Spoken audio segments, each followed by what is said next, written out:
Hello, you're listening to On the Payroll, my podcast about project management, consulting, Salesforce delivery, teamwork, leadership, all sorts of topics that I really find very interesting.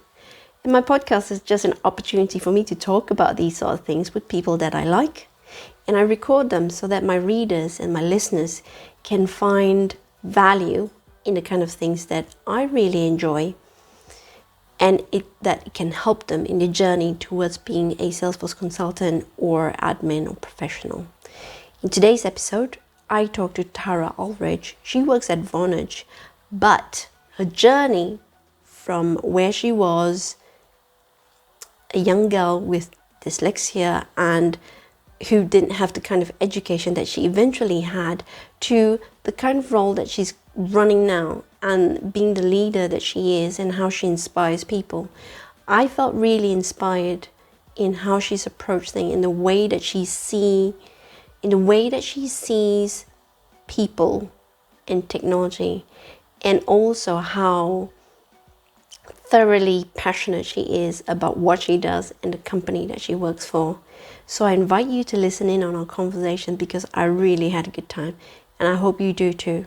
Enjoy.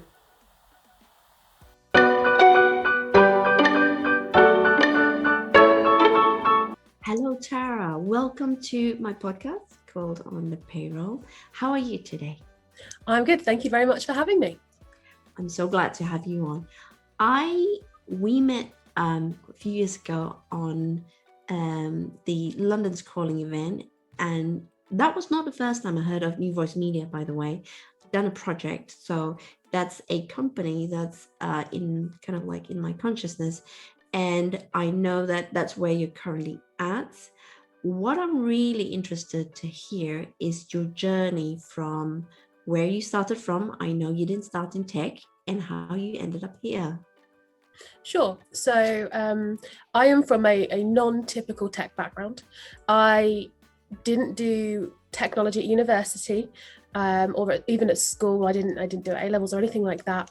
I have a humanities background. I did a psychology degree. And when I left university, I wanted to go on and I wanted to actually be a relationship counsellor. I wanted to work for Relate, the charity. But they were looking for people with more life experience because I was only 21 at the time. So I needed a job and I desperately needed a job. So I got a job in a call centre, and I was the person you rang up when you were unhappy that there was a pothole or that your bins hadn't been collected. That was what I did. And despite the fact that I got shouted at by a lot of people, I love call centres. And so I ended up working my way through, and I was an agent. I worked my way up to a resource planner, so scheduling a team of call centre people. And at that point, I was very active on LinkedIn, and I was posting in the call centre groups and in the technology groups. And a recruiter found me, said, "Hey, we've got this job we think you might be good for." And he introduced me to New Voice Media. And he said, "Hey, do you want to be a professional services consultant?" And at that point, I didn't know what a PS consultant was. Hadn't heard of it before, didn't know it was a thing. And I met the folks at New Voice Media and fell in love with the company, with the ethos, with the people, with the idea of the role. Went through the application process and got down to the final two. And they chose the other person. And I was gutted, absolutely gutted. But a few months later, I reached back out and I said, "Hey, I want to be considered if anything else comes up." And it was just, timing was perfect. And they said, "Actually, yeah, we have another role. So let's have a chat."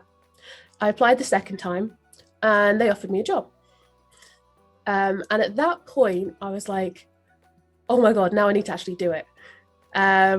So I joined New Voice Media in 2014 and started learning about technology. And at that point, on my very first week, they said, "This is Salesforce." And at that point, I fell in love.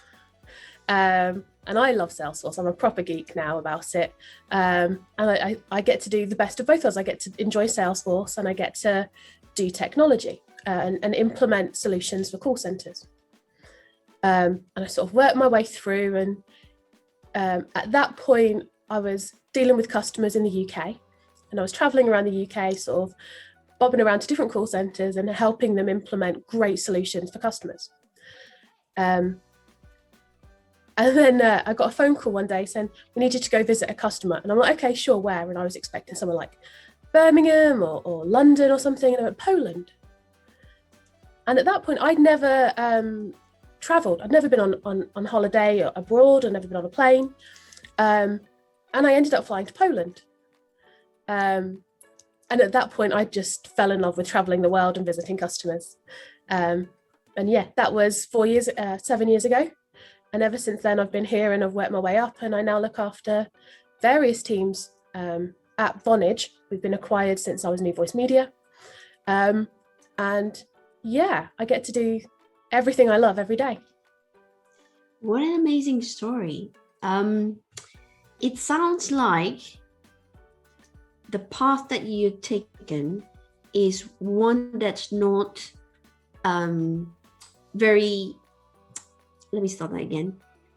If you look at the tech vacancies, something like yourself would have not been the first. You wouldn't have thought, that's something I can do. Yeah. And this is a path I can take to get there. So what are your thoughts about how companies can advertise their vacancies to be more inclusive, to not exclude those who didn't go to take a computer science degree, for example? I saw a LinkedIn post this morning, I think by Ben Fuller, about a particular post that required degree in computer science, 8 years in Salesforce in order to do a Salesforce-based role, which is a bit of a stretch. What are your thoughts from that?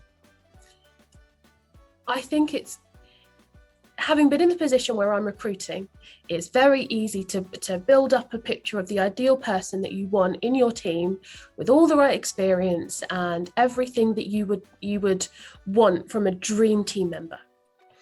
And then when you do that, you have to realize that actually you may as well go and try and hire Harry Potter, because that person doesn't exist.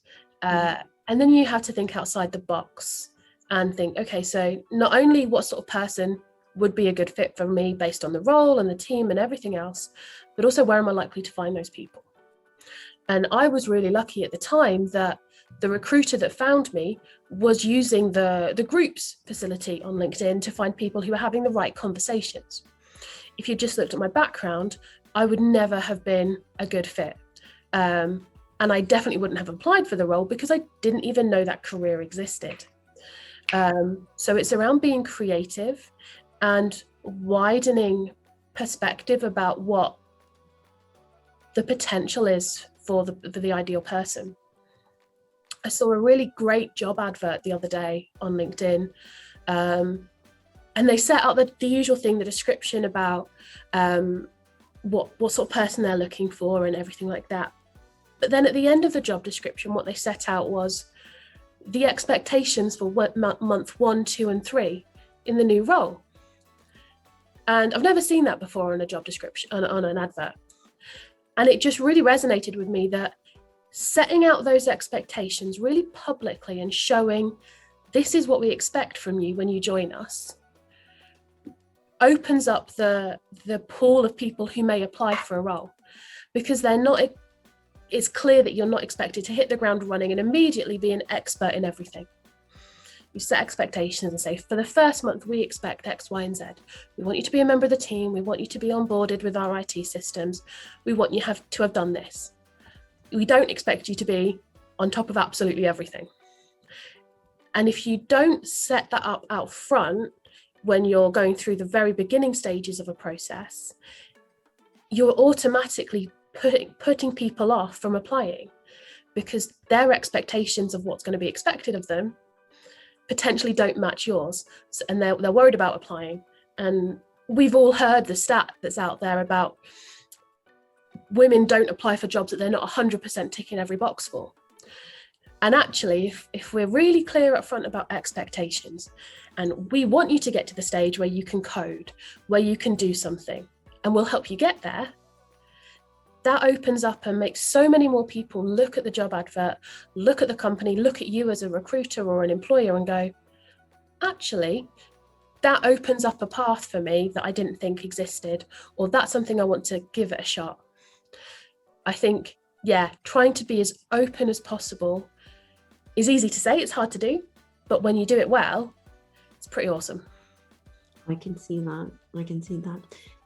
Did you, maybe this is quite far back for you to remember, but it'd be interesting to hear it. Did you get any feedback from the recruiter in terms of how he identified you? So you mentioned that he saw or you interacted in one of the groups that you belong to. How did he look at your engagement and your comments and thought, hey, she'd be a really good professional service consultant? Because I would really like to know. Yeah.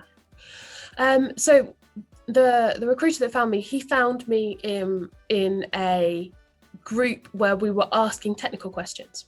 So as part of my sort of career path, I'd gone from being the person you shout out on the phone to actually looking after the telephony system for the call center. And I actually had, it was my unofficial job, but I was the bridge in between the contact center team and the IT team. And I did the translation in the middle so that they both understood each other. And there were some things that I was learning about the platform that we were on at the time, and I didn't understand everything. So I was regularly posting questions in the LinkedIn group. How do you do this? How does this work? Has anyone had this experience? And I was trying to answer as many as possible as well. And the feedback I got is that's how he found me. I was active, I was posting questions, I was learning and sort of looking for more knowledge. And yeah, he just sort of then connected the dots. It's really interesting because from what you're saying, he doesn't act like a normal recruiter. No, I don't think he was normal in that way, no.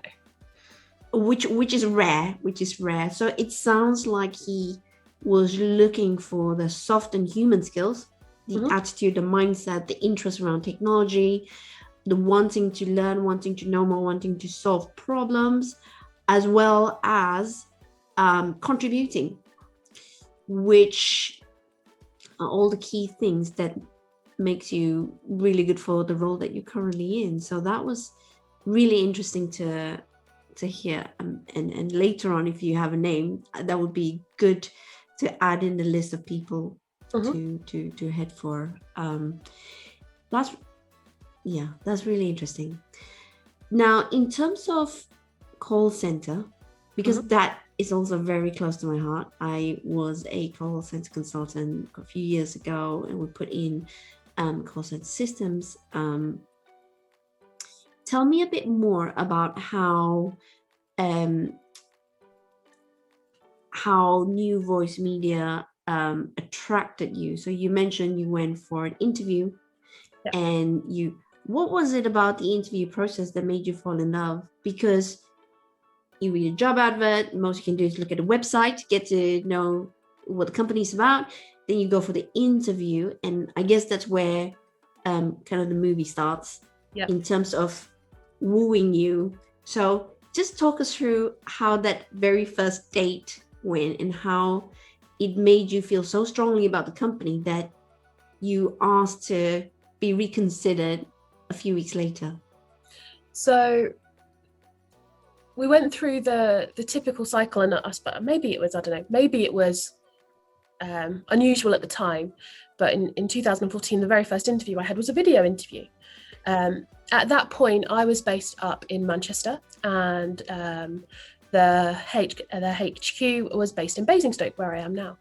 So I was up in Manchester, and I was sort of doing all my research about them. And the very first thing we did is we had a chat online, had a video call, very much like this. And I was chatting with a guy called Scott Hawkins, and we had a great chat. And all we did was we talked about call centers. We talked about my background. What have you done? What do you do now? What's your thoughts on this? And it was very informal, and it was just a getting to know you session.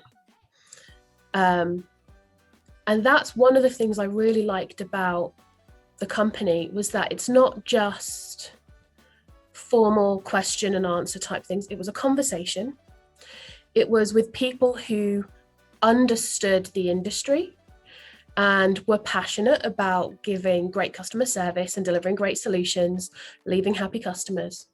And it was all of the things that are the human aspects of tech. And the tech part was a bit daunting. So, oh my God, I'm never going to get this. I'm never going to understand it. I'm not a coder. Even now, I'm not a coder. It was like, oh, this is terrifying. But the human side of it, with all the people I met, was just amazing. And then after the video call, we went down and I went to the office and met them. Coming from a local authority background where everything was quite severe, coming into like this tech workspace where it was all open plan, everyone was like super friendly, sat next to each other. You had your executives sat next to your individual contributors, you had everything. And it did feel like a family at that time. And we're really lucky that we've managed to keep that feeling all the way through, even now that we've become Vonage and we've been acquired by an American corporation. We still have that close-knit feeling within the team, within the department, even though we're now more geographically spread out. So the fact it was tech was just a fluke. It was the human aspect I fell in love with. Oh, that's fantastic. That is a really good lesson for companies to actually learn and not focus so much on as you say, the tech, but really focus on the people. So you said a couple of things that I'd like to follow up. For example, I've been in quite a few companies that's been acquired, and now we hear so much about the partners that get swallowed up by the bigger GSIs, and it's rare to find one the story such as the one that you just related, in that even after being acquired, you've still kept your culture. Can you share how that was achieved? Because that can't be easy. There's probably going to be policies that's got to be rolled down, for example. But how did Vonage manage this acquisition in such a way as to keep the people, keep the culture, and keep the quality of service high? It's something that you have to be very deliberate about. And we went from a relatively small company, there wasn't thousands of us at New Voice Media, to being owned by an American corporation. And at first it was like, oh, American overlords, it's going to be disaster. But when we were acquired, we kept the same executive team in place. And we weren't immediately merged in and amalgamated into the big sort of hive mind. We operated for a long time as our own unit, as part of a bigger family. And that, I think, made the transition much easier. It wasn't immediate shock and awe type change. And since we were acquired in 2018, there have been leadership changes and executives have moved on, but they weren't forced out. They weren't immediately fired once we were acquired. It was a very slow transition. And at the same time, people who were in New Voice Media and have been in New Voice Media for a while have moved up through that path as well. What helps, I think, is Vonage was going through a bit of an acquisition spree and did buy up other companies at the same time. So we have colleagues who are formerly from Nexmo, and they're now part of Vonage API. So it's not like we were the only ones going through that experience. Everyone felt like, oh, we're our own little tribe. We don't want to be part of big Vonage, but now we all are. Don't get me wrong, it's difficult. There are challenges, and yeah, some people are like, oh, I don't want to be part of a big corporation because they prefer a startup type environment. And I get it, because you get a lot more flexibility in a startup type environment and you get pulled into different bits and pieces, and it's a different type of exciting. But the benefits of being part of a larger company like this is the power and the the ability to build really awesome technology. Our tech team has just grown massively from when I first started. We've got amazing people working in the background, building products and features that sort of I couldn't even imagine when I started. And now it's like, yeah, look at this, we've just delivered this. So there is definite benefits to being part of a bigger company. But I think of all the things that we did to try and maintain the culture and the feeling, is it came from the middle level of management. Vonage couldn't tell us to keep it, and the people who were sort of individual contributors could drive it, but only so far. But we had some great directors and VPs who just looked after us so well. So the likes of Phil Davitt, Chris Haggis, all of the people who were New Voice Media through and through, ensured that we kept that culture and feeling all the way as we've gone through. Oh, it's really interesting.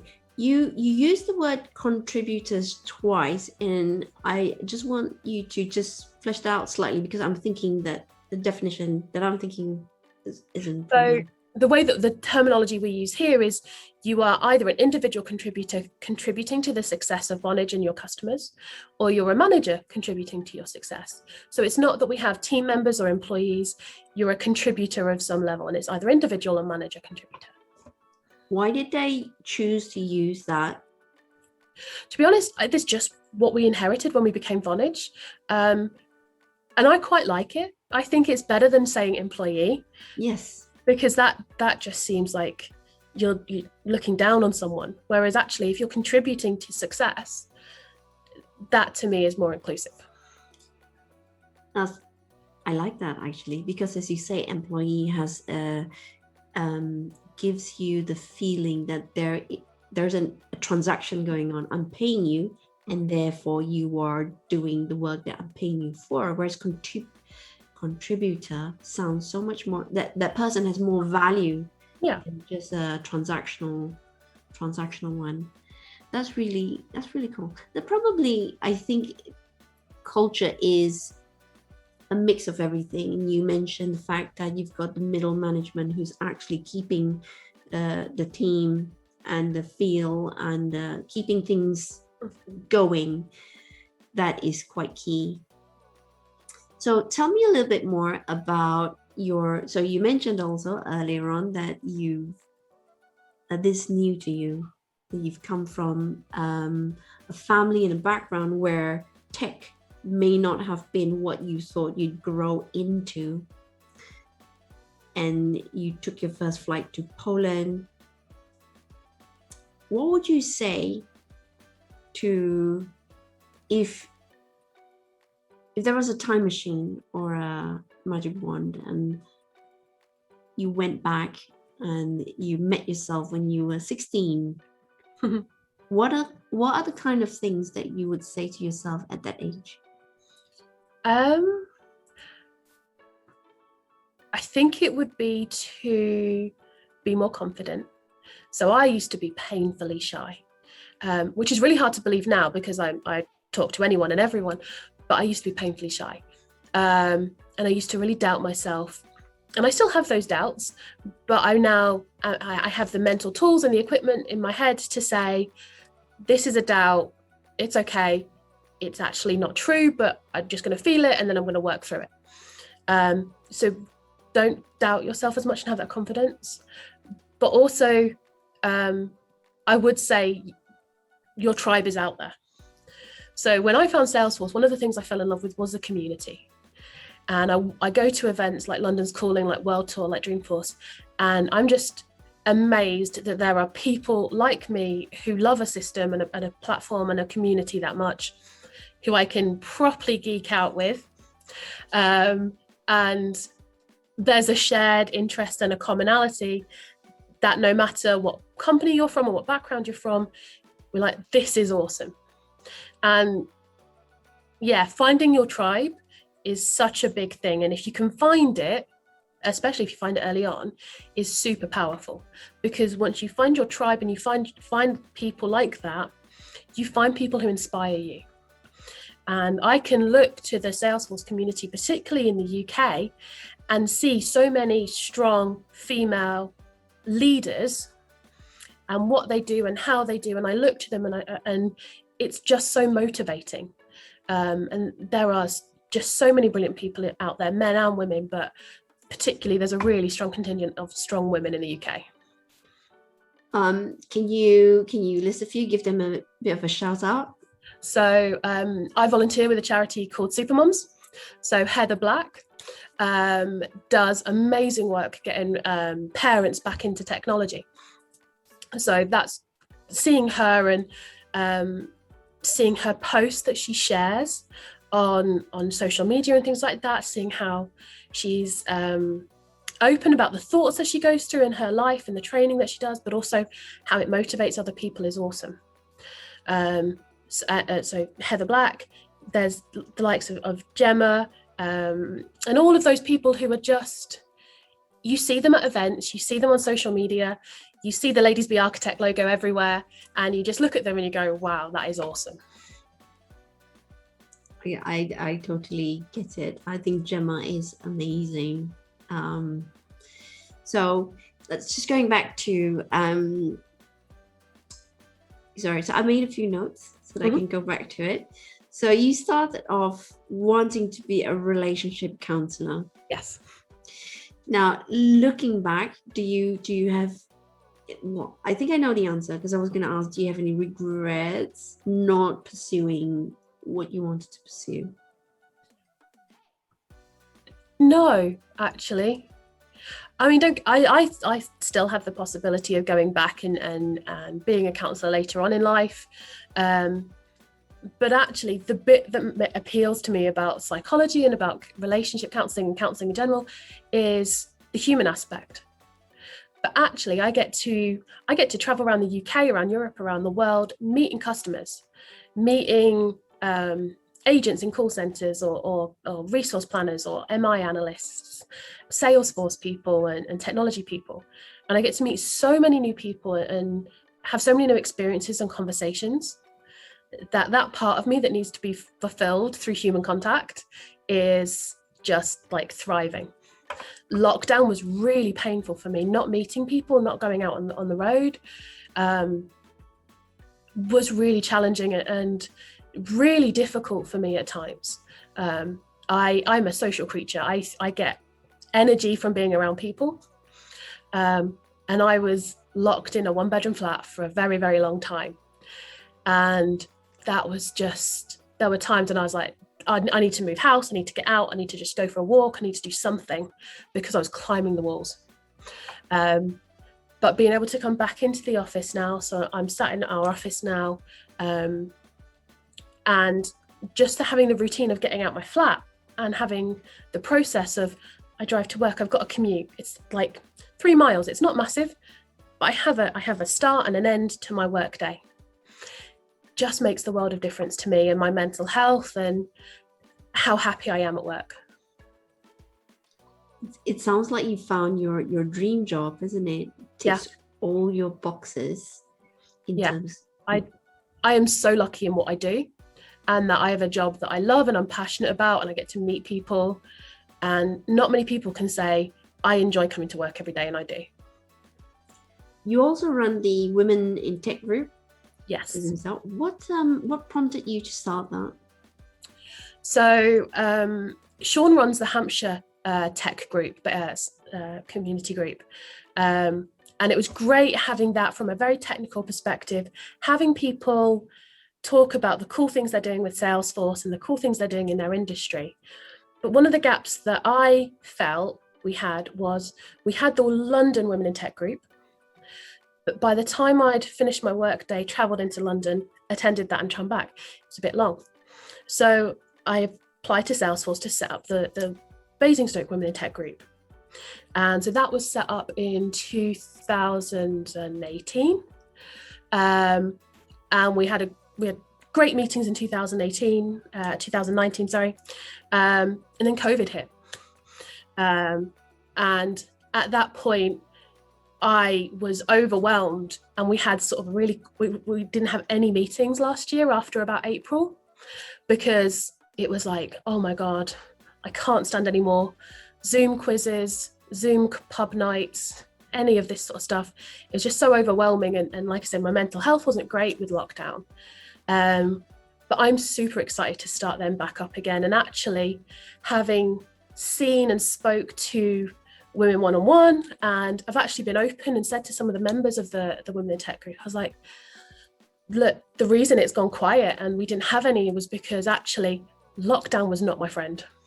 And so I'm super excited to get them up and running again, hear how people have been doing, because there's lots of movement going on in people's careers right now, and everyone's talking about the great resignation that's coming, and everyone's going to all of a sudden quit and find their job where they're remote, out in the country, farming or something.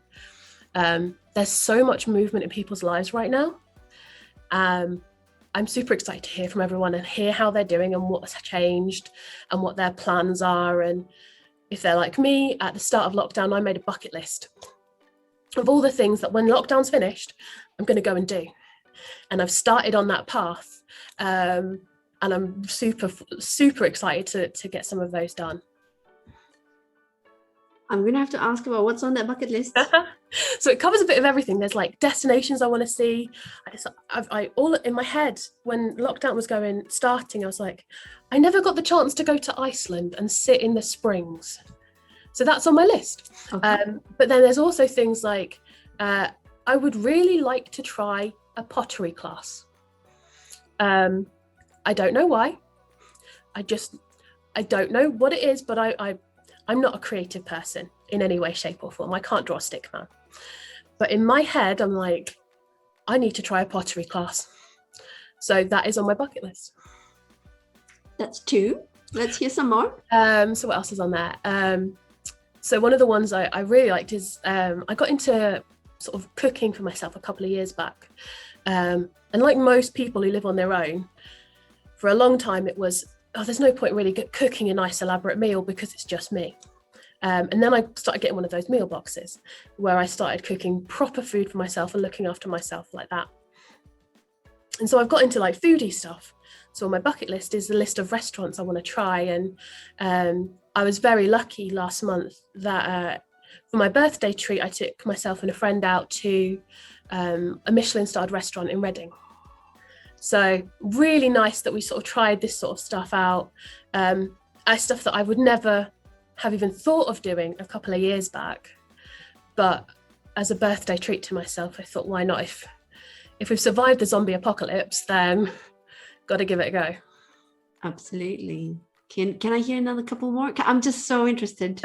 So there's concerts I want to go to. So in 2019, I bought myself tickets to Andre Rieu, the orchestra concert. It got put on hold and is now rescheduled for 2022. So I'm really looking forward to that next year and properly making an event for it and going to that sort of thing. And but also there are of course people I want to go and see. Like I would give my right arm to go and see Beyonce in concert. I think she's a brilliant performer. So yeah, that's on my list. Wow. Sounds like you are going to be very, very busy when things open up. Yes, absolutely. Okay. What are some of so if I look at your story of your career path, it feels like there's been lots of happy accidents. Yes. Along the way.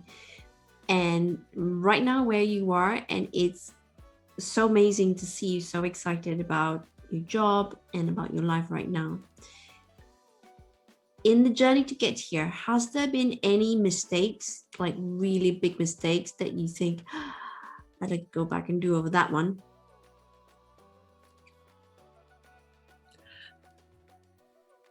Not really mistakes, no. I think I'm a firm believer in that things do happen for a reason, and that if those things hadn't have happened in the past, I wouldn't be where I am now and I wouldn't be the person I am now. There are things that maybe it would have been, if things had been different, I definitely would have been on a different path. So when I was in university, I was not academic at school. And I went to university mainly because I didn't know what else to do. And I liked psychology, so I thought I'd give it a go. And in my third year, just after my first semester, so around about Christmas time, one of my tutors noticed that there was something odd about the work I was submitting. And they sent me to an occupational therapist, and I got tested, and it turns out I have dyslexia and dyspraxia. So my words jumble around and stuff, but then with the dyspraxia, that means I have trouble with holding pens and pencils and depth perception and balance and things like that. So I'm a little bit wonky, which explains a lot. So I was 21 when I found out I was dyslexic. And when they were reading back the findings to me, they said, you have the reading age of a 14-year-old. Now, considering I was 21 and in university, that's not great. And it just took a while for someone to recognize that that was what was happening to me and my experiences. And so I do sometimes wonder, what would it be like if someone had spotted that earlier? Would I have gone on a different path? Would things have opened up to me in a different way? But I love where I am now, so I'm not too focused on it. But it has made me more passionate about sharing the fact I am dyslexic. So I'm very open with that at work. And talking about it and saying, hey, for girls, dyslexia presents in different ways, because girls and boys cope in different ways, different strategies, individuals cope in different ways. So it's actually, if you're interacting with someone who is young and struggling, it's keeping a really open mind about those things and being aware that what may be typical in one person is atypical in another. And so I think that's super important, and using that and playing to that as a strength. Yes, my brain is wired differently, but awesome, that's got me where I am. So you mentioned that your words were jumbled. Mm-hmm. Were there any other ways that it presented itself? Because obviously I've got young children, and I think my spelling wasn't best. Mm-hmm. How would someone have looked at your work earlier, let's say, and identified that?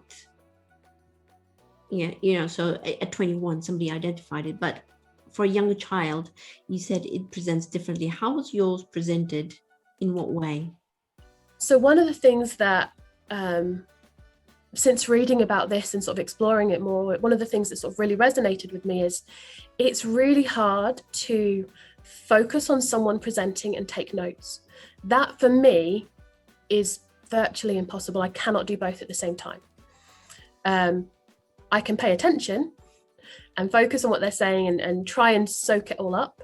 But as soon as I have to write notes, I lose track of what they're saying because my writing is not great. I can't even read my notes at the end of it, which is a challenge.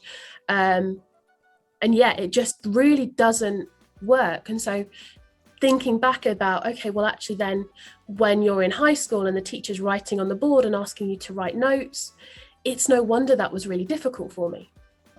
And so it's things like that. And so it's then thinking, okay, well, if I'm delivering training, part of my job now is I deliver training, is then making sure that I'm providing a variety of content. It's not just me talking. There's slides to back it up. There's crib sheets to back it up. There's other tools out there. If something isn't working when I'm talking about it, actually getting hands-on with it would work. If being hands-on isn't working, let's read the theory and understand the logic in the background. And so really making sure that no matter how someone learns, accommodating that, I think, is super important. And I am sad that it wasn't picked up earlier for me. And I'm sad that there are still people going through that struggle that they're finding out later on in life that actually it wasn't that they were silly or stupid or thick. They just had a different style and a different way of learning. Thank you very much for that. That's really, like I said, I've got young children. I'm going to be paying more attention in how they're struggling and make sure that I cover those bases. So thank you for that. How did you cope at university? So you've talked about how you've got so much more empathy about people's learning styles now. So that's how you make sure that your training is easily accessible and has the impact that you're wishing it to take. But how did you cope at school and at university when listening to the lecturer or teacher and taking notes was so key? How did you manage it? I think badly, I think would be the way to describe it. My teachers would say, especially at high school, I was a difficult pupil.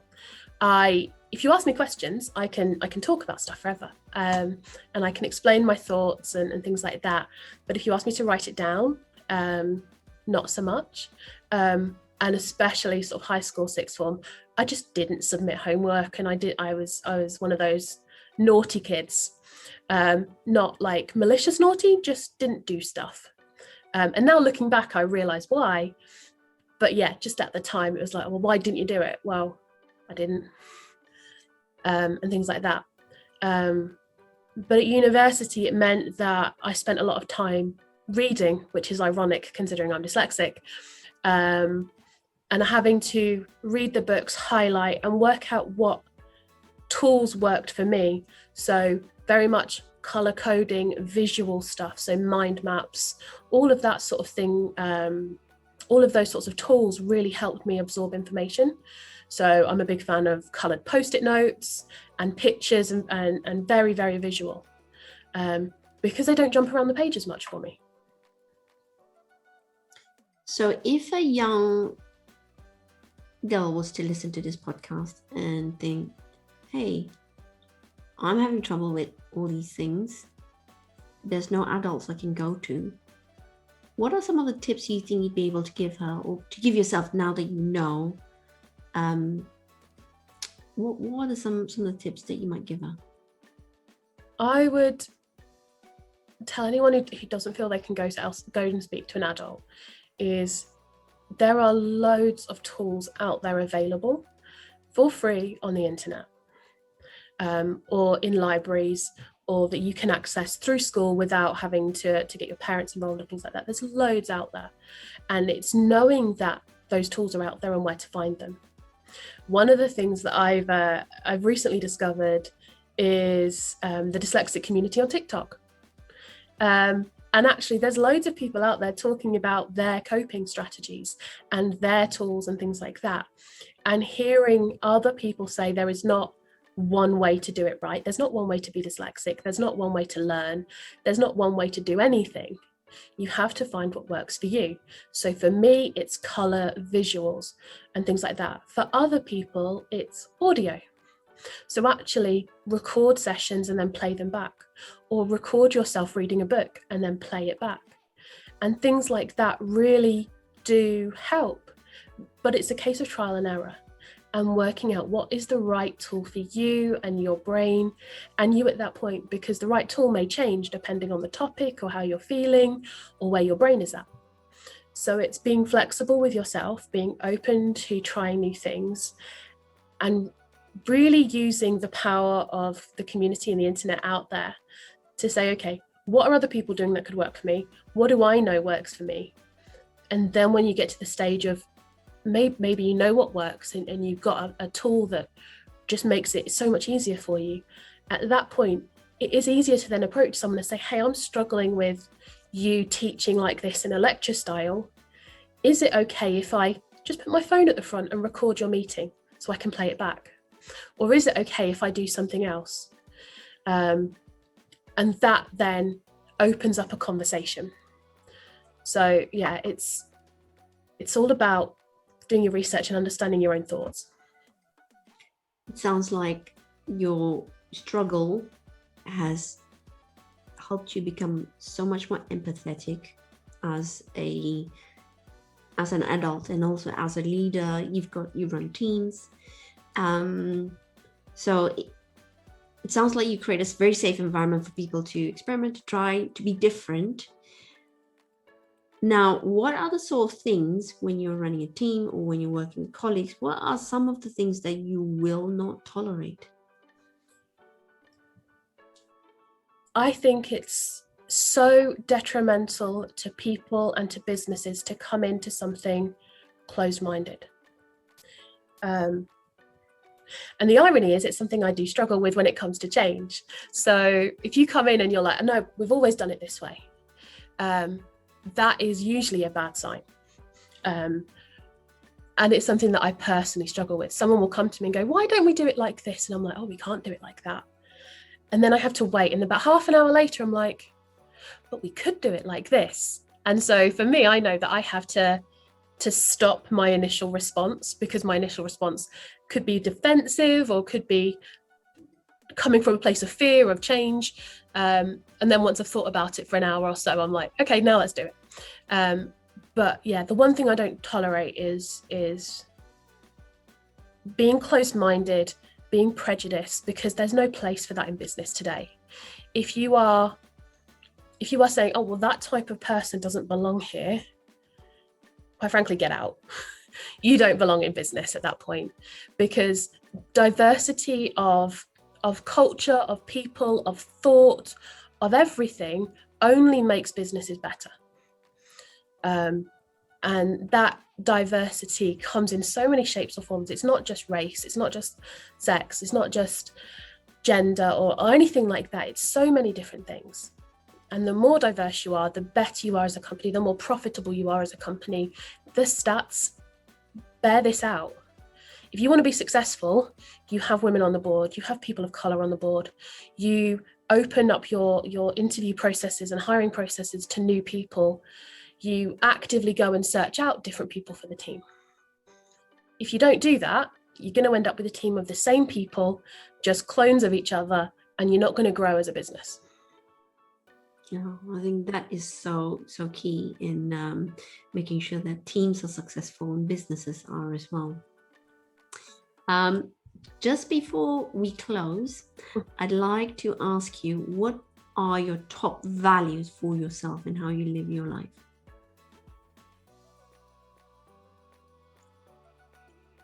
I try to be kind. I read somewhere, I can't remember where I read it, being nice is toxic, being kind is what you should do. Something like that. And being nice could be the equivalent of being a doormat. And you do things to be nice, and you do things, oh, you don't want to hurt their feelings and all of that. Being kind empowers people to set boundaries, to treat people respectfully, but actually make decisions from a place of, I'm not doing something to the detriment of myself because I don't want to hurt their feelings, or I don't want to say no. You can say no with kindness. You can set boundaries with kindness. And I think that, to me, is what I'm really trying to live every day, is being nice. No, being kind is much better for yourself, for others, for the environment, for everything else. And so, yeah, that be kind, not nice, to me is a value. Thank you so much, Tara. I have really enjoyed the conversation. It's taken a path that I hadn't expected when I first started, but I really love everything about your journey and sharing about your struggles with dyslexia and dyspraxia, and how someone from a totally non-techie background family can be so successful and find the dream job now. And I think what I love about this particular conversation is I think that it gives people hope in a world where there's just so much need to be pigeonholed, and to pigeonhole others to say you are techie, you are not techie, or you can be a coder, or so on and so forth. It is, I think, a really good thing that we've had this conversation, because what we're saying is that no, you don't, there is no set path for you. It is as you choose, as you make it to be.